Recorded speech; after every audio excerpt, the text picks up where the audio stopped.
Olá, muito boa noite para você que nos acompanha pelo site da Leilosul e também pelo YouTube do canal Pecuarista. Seja muito bem-vindo, seja muito bem-vinda ao nosso encontro de segunda-feira.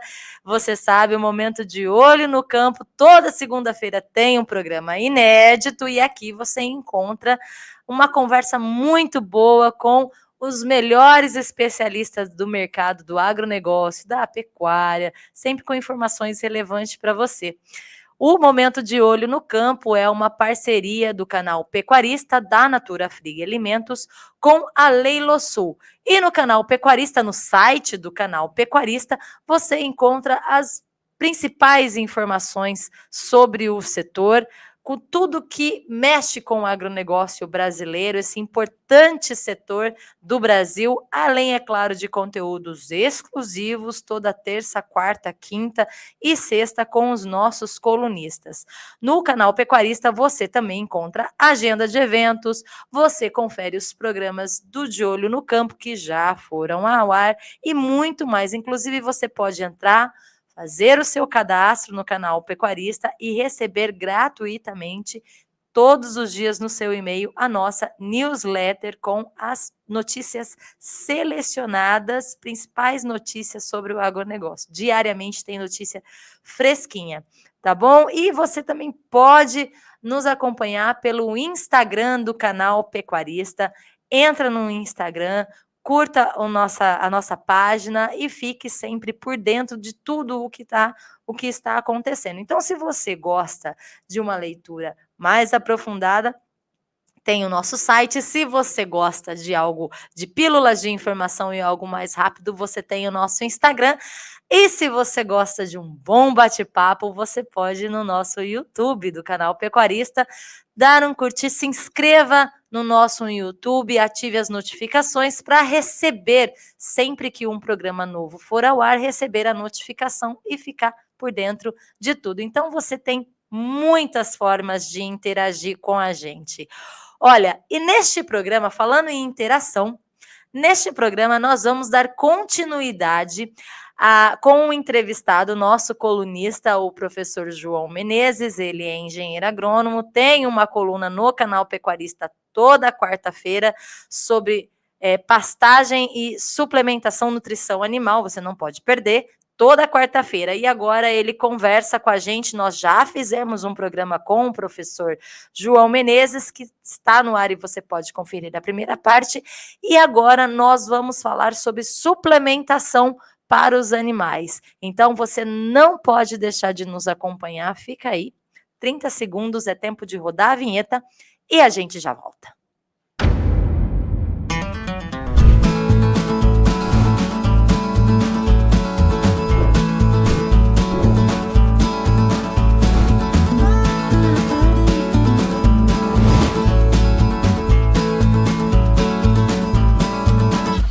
De Olho no Campo. Oferecimento Natura Frig. De volta com o nosso professor, o nosso querido colunista João Menezes, professor engenheiro agrônomo, que tem uma coluna toda quarta-feira no canal Pecuarista, mais arrobas, para você que quer produzir mais arrobas com técnicas especiais, uma suplementação correta, manejo correto. E no programa anterior nós falamos sobre qualidade de pasto, capim, esse manejo que é importante. Agora a gente volta falando sobre suplementação. Boa noite, professor. Muito obrigado por estar conosco mais uma vez, dando continuidade a esse assunto. Olá, Melissa. Olá a todas as pessoas que estão nos assistindo. Espero que seja mais um bom bate-papo sobre tecnologias e coisas que o produtor pode aproveitar e executar na sua propriedade, melhorando a sua produtividade e produzindo mais arrobas. No programa passado, a gente começou falando sobre o mercado, né? Como o mercado começou, como 2023 começou, e para onde a gente já está caminhando para o final, e quais são as expectativas aí para 2024. E aí, dentro disso, eu já queria começar o nosso bate-papo, professor, falando sobre suplementação, porque a gente também falou no programa passado que a gente tinha períodos muito marcados de época de seca, das secas, né, onde não chove, e época das águas, onde o pasto está lá em abundância. O clima, né, a gente tem vivido um momento de muita diversidade e é preciso hoje que o produtor esteja atento a tudo isso e, neste momento, uma boa suplementação pode fazer toda a diferença para o produtor, para o pecuarista não ter prejuízo, para o pecuarista ter um bom produto final, né, para oferecer para o mercado, para ter uma boa rentabilidade, né, professor? Então, eu queria começar falando com o senhor sobre os principais tipos de suplementação e as estratégias que ele pode usar nesse momento. Melissa, a gente sempre tenta orientar os produtores que ele tem que pensar a pecuária como um negócio, ele tem que ter um plano e ter metas.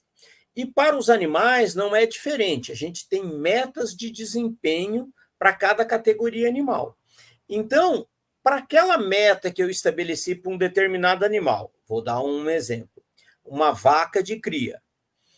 A gente estabelece uma estação de monta, e a gente quer que ela chegue nessa estação de monta com um score corporal adequado para ela poder ciclar, emprenhar e produzir um bezerro. Então, eu tenho uma meta para esse animal, que é de atingir um determinado score. A minha pastagem, ela é suficiente para atender todas as exigências desse animal? Ela mas falta uma suplementação mineral. Então, eu faço uma suplementação mineral. Não, a minha pastagem, ela está... É a época que falta chuva, ela está seca. Então, falta um pouco de proteína. Eu faço uma suplementação com um proteinado ou um sal mineral proteico para atender a exigência desse animal para ele chegar na estação de monta. Então, eu tenho uma estratégia, uma meta a ser atingida para aquele animal. Eu tenho o que a pastagem fornece, a diferença é o suplemento.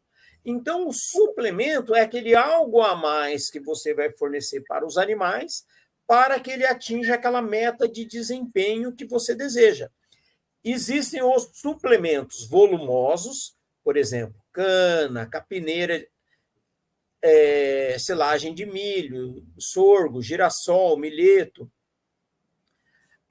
E existem o suplemento concentrado, que é a mistura múltipla, né? O proteinado, o concentrado que eu forneço, um pós-desmama, ou mesmo um confinamento. Então, tem várias estratégias de suplementação que eu vou complementar aquilo que está faltando na pastagem. Agora, veja bem, o nome é suplemento. Então, sempre que o produtor usar essa estratégia de suplementação para complementar aquilo que está faltando na pastagem, a suplementação é rentável. Agora, quando o produtor maneja mal as suas pastagens, ele não adequa adequadamente a taxa de lotação e falta capim, e ele tem que, em vez de suplementar os animais, ele tem que substituir aquele capim que está faltando por concentrado, aí a atividade já não remunera tão bem, pode até trazer prejuízo. Então, o produtor tem que pensar que o suplemento é uma estratégia de ele melhorar o desempenho dos seus animais para atingir aquelas metas de desempenho, de resultado, que ele vai conseguir ter rentabilidade na sua atividade. Vou dar um exemplo. Se ele quer abater um animal com 2 anos para produzir carne de qualidade, ter um alto giro de animais na propriedade, um retorno rápido do capital, se ele não tiver uma estratégia de suplementação adequada, ele não vai conseguir isso, porque na época da seca o animal vai perder peso e ele vai ter que abater esse animal tardiamente. Então, ele tem que pensar na suplementação como uma estratégia para conseguir melhorar o desempenho animal naquelas épocas ou naqueles nutrientes que estão faltando na sua pastagem, ou em quantidade ou em qualidade da pastagem. Então, a suplementação é uma estratégia complementar à pastagem de boa qualidade.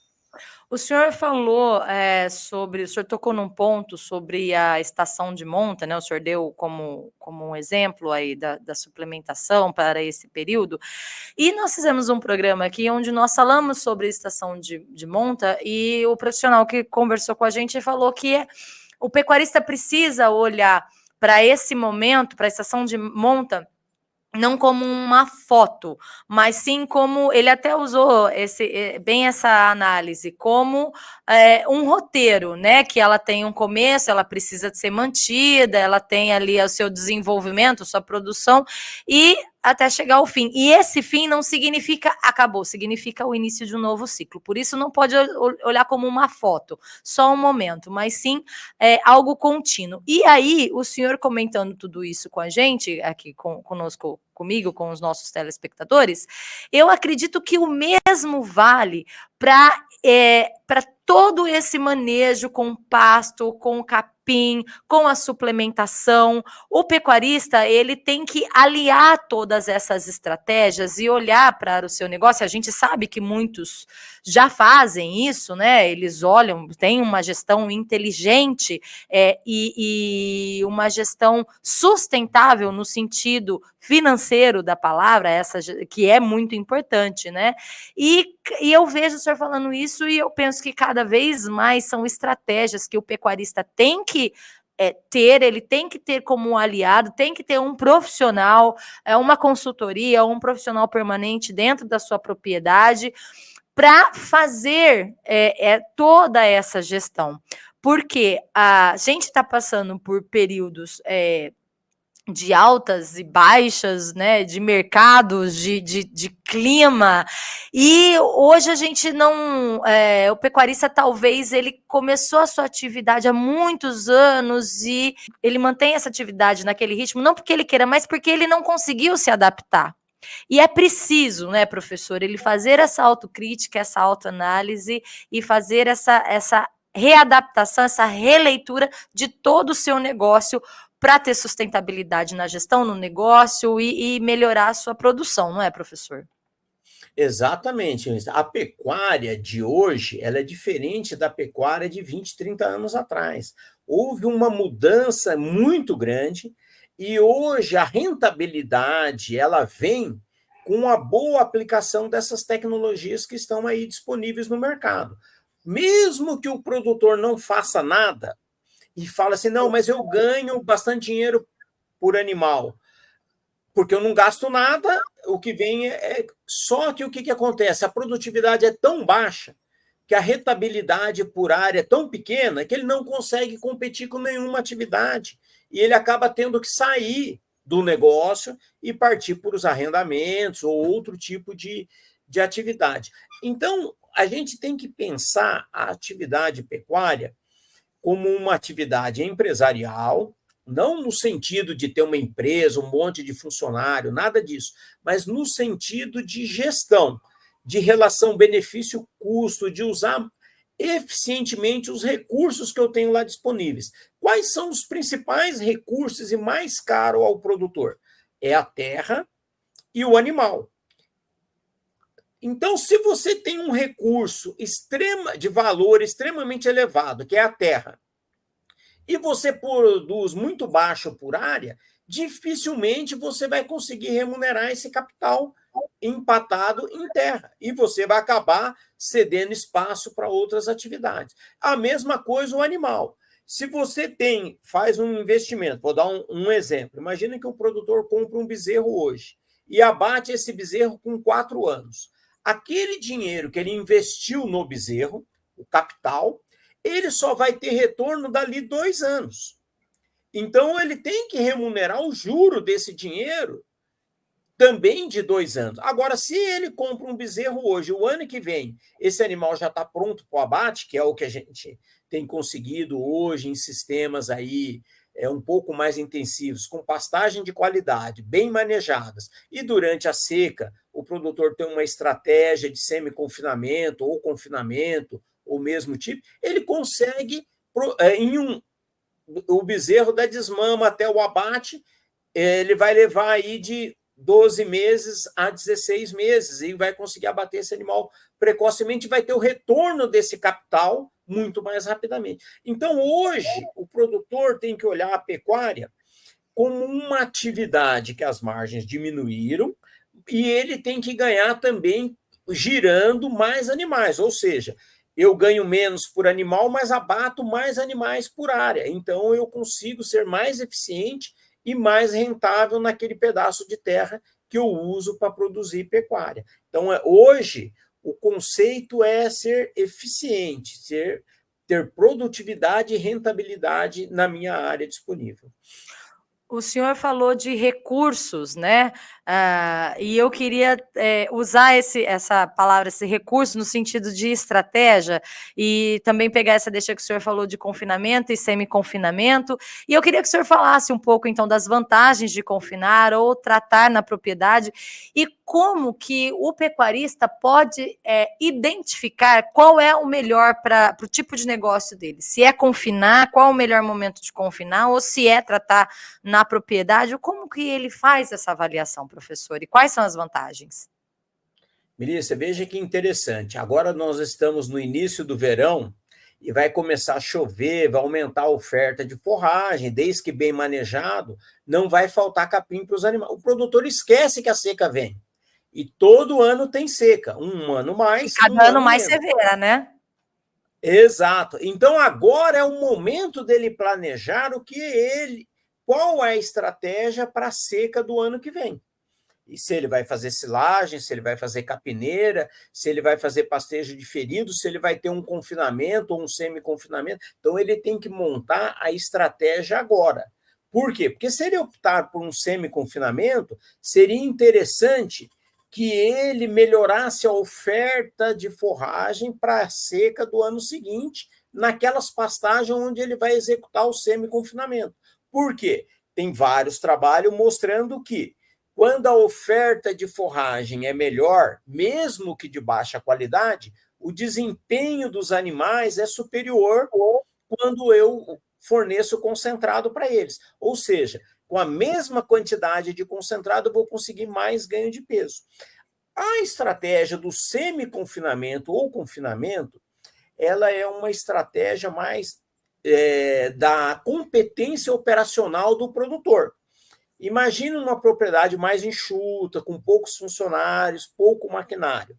O semi-confinamento, o produtor só tem que ir até lá na pastagem, tendo os coxos adequados, com dimensionamento adequado para os animais, e o próprio campeiro que vai a cavalo, ou às vezes com uma própria carreta, ele vai lá e trata dos animais na pastagem. Então, a infraestrutura que ele tem é muito menor. A necessidade de maquinários, de mão de obra é muito menor quando ele opta por semi-confinamento. O ganho de peso também é menor. Mas, como o custo da diária também é menor, o custo por arroba acaba saindo o mesmo do confinamento, talvez um pouco mais, às vezes um pouco menos, depende do operacional. Só que ele tem uma vantagem, que ele usa, o operacional é mais fácil, o risco é menor, e ele pode adiantar os animais ou diminuir, fazendo isso com um aumento ou não do concentrado que ele fornece para os animais. Então, vamos dizer assim, o semi-confinamento ele é mais flexível. Quando ele opta pelo confinamento, o que acontece? Ele fornece todos os alimentos ao animal. Então, ele tem que confinar esses animais, tem que ter uma estrutura de confinamento, baias com coxo, tem que ter maquinário, tem que ter gente dedicada lá de domingo a domingo alimentando esses animais. Então, ele tem, vamos assim dizer, um operacional mais inflacionado. Ele vai ter um custo maior, mas não por arroba, mas um custo da diária maior do que no semi-confinamento. Só que ele tem também o controle de tudo. Então, ele sabe que aquele animal entrou, por exemplo, com 400 quilos, que dali 100 dias ele vai abater com 550 quilos. Ele tem esse controle, ele tem a certeza, ele pode travar o preço, ele sabe o ciclo de produção dele, ele sabe quantos animais podem entrar no confinamento, quantos vão sair. Então, vamos dizer, operacionalmente, ele tem um maior controle do seu negócio. O risco é um pouco maior, mas a administração é mais controlada.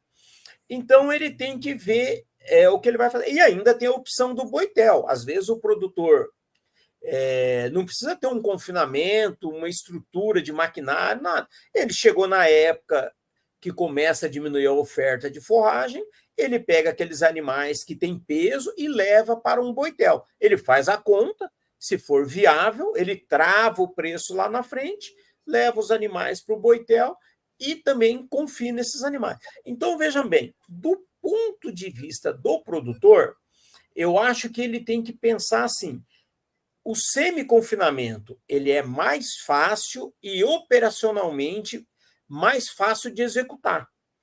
O confinamento ele já é mais profissional, exige um maior investimento, mas você tem um controle maior do seu negócio. Porque, por exemplo, no semi-confinamento, se der uma geada, uma seca, faltar pasto, você pode comprometer a engorda dos animais, enquanto que no confinamento você tem um total controle do volumoso e do concentrado que é oferecido aos animais, e você sabe de antemão quanto que os animais ganharão de peso. Então, você tem um controle melhor da atividade. Então, cada produtor tem que pensar na sua estrutura, na sua maneira de tocar o seu negócio, qual que se encaixa melhor. Do ponto de vista de custo por arroba produzida, tanto o confinamento como o semi-confinamento têm custos semelhantes.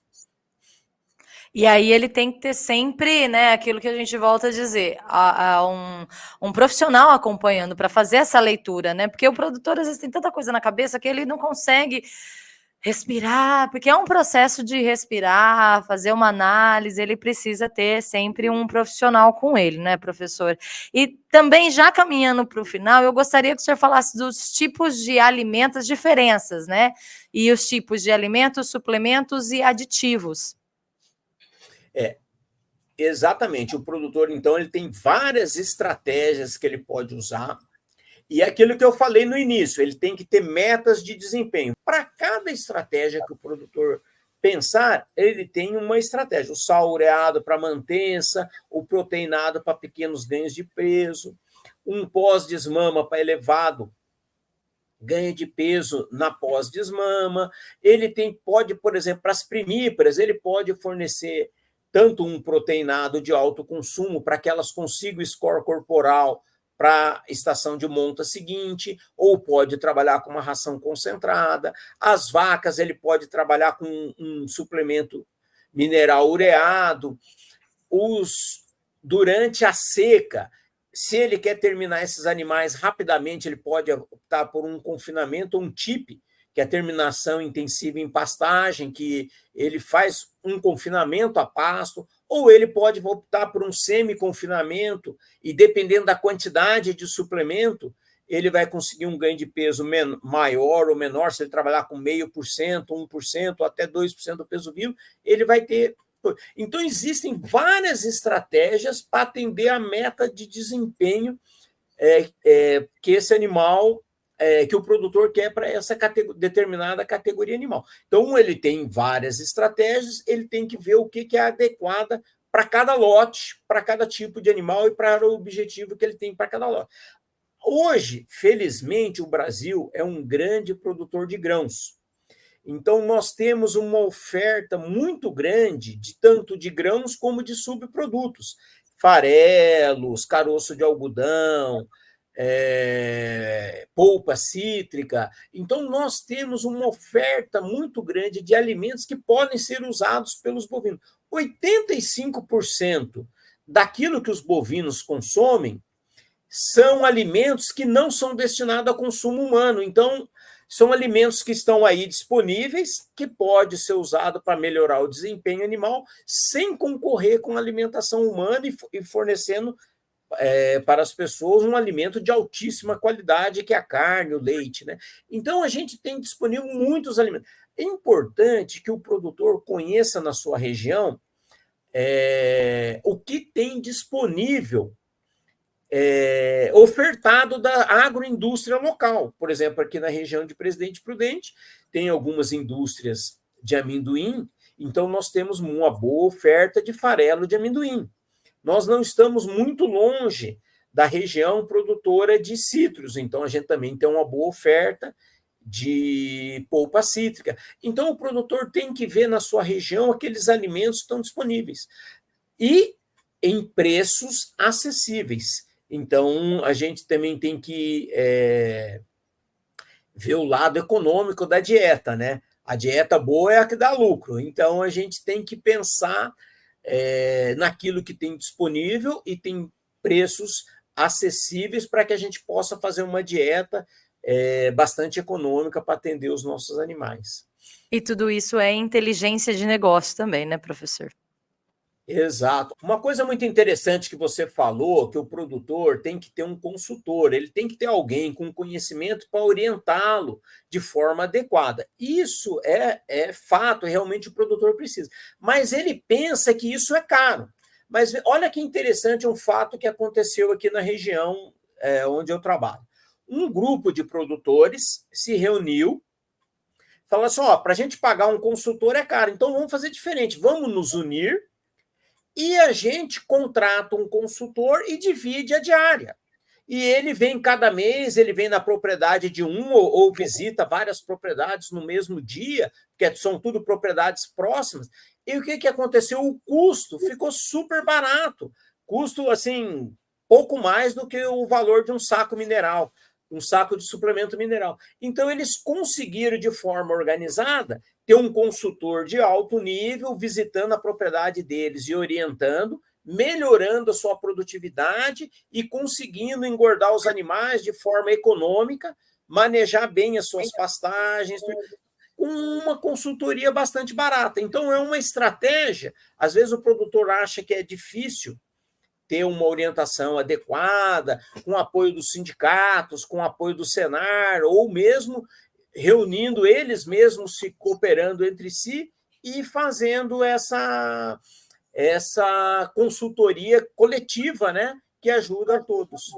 Professor, eu quero muito agradecer a sua participação aqui com a gente no Momento de Olho no Campo. A gente se vê toda quarta-feira na coluna Mais Arrobas no canal Pecuarista. Você que está nos assistindo não pode perder. Professor, muito obrigada pela sua participação. Obrigado, Melissa. Obrigado por todos que estão aí nos assistindo. Obrigado ao canal Pecuarista por essa oportunidade.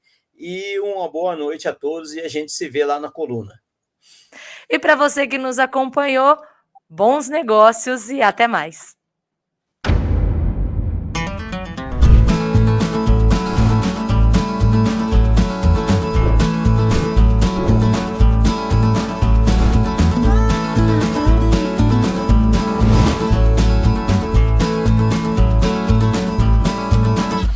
De Olho no Campo. Oferecimento Natura Frig.